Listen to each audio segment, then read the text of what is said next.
Who am I? Lots of people have asked that question over the years, but how does that apply to family history? We'll talk about that in 5 seconds.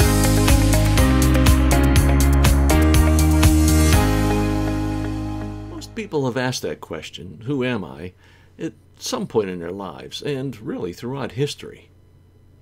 But usually it's within the context of philosophy or religion, and rightly so. I mean, those are really important things to think about. But what I'm talking about is really a more personal context, family history. That is, the people that came before you, whose DNA all filtered down to you to make, well, let's call it a stew that makes you unlike any other person on the earth, and really unlike any other person that's ever been on earth. Isn't that amazing? I hope that my story will encourage you to find your family history too. So how did my interest in my family history start? Well, it's probably pretty similar to a lot of people, although, once again, it's also unique to me. My grandmother died, my father's mother, when I was 14 years old. So the family was cleaning out her house, and my father brought home some things of hers. And one of the things was this book. It was a medical book from the 1800s. I mean, it was unlike anything I've ever seen before, and unlike really anything I've seen ever since. What I found in that book was really very interesting to me. It was an old, yellowed, brittle newspaper clipping. After I looked at it for a while, I figured out that this was an obituary. It was an obituary, I found out from my father, of his grandfather, my great-grandfather. Now, my 14-year-old brain never thought about the fact that my father also had a grandfather. I just never thought about that. It just blew my mind. My 14-year-old brain was freaked out. This ignited a curiosity in me. It was like pouring gasoline on a fire. It ignited that curiosity that remains to this day for me to find out more about my family, the people that have come before me. Now, one of my favorite discoveries was of my great-great-great-grandfather, third great-grandfather for shorthand. He served in the Civil War. Now, this isn't a favorite memory of mine because he was a famous general or some big hero that accomplished some great big thing in the Civil War.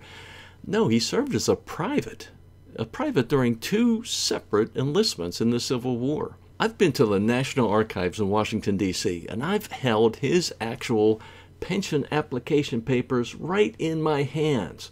The same paper that he held in his hands and that he signed. Well, he wrote an X on it, actually. He wasn't well educated. Now, these papers included an affidavit that he dictated to a lawyer that talked about the different battles he was involved in and his experiences during the Civil War.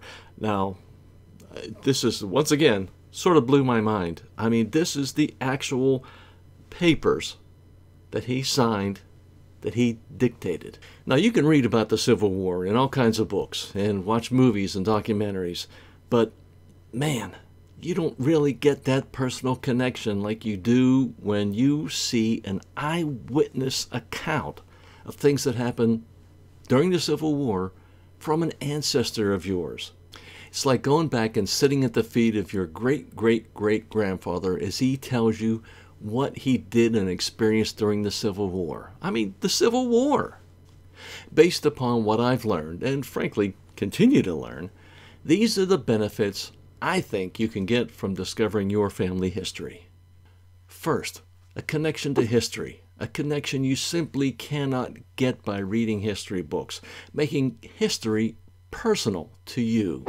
Second, a connection to your ancestors, their thoughts, their actions, their beliefs, their accomplishments, their sorrows, the whole thing. Third, a connection to your family today. When you share this stuff with your family today, you're going to see the same look of excitement and disbelief that you felt when you found that same material. And fourth, a connection to the future, knowing that your children, your grandchildren, your cousins, your nieces, your nephews, And all these other people are going to be able to share with their children and grandchildren and cousins and aunts and uncles and all the rest of them stories about their family history that you've discovered. I encourage you to find your family history, not for yourself, but for your family and the future generations throughout your family. I think it's going to be a great ride. So hey, I'll see you next time on the road to your family history.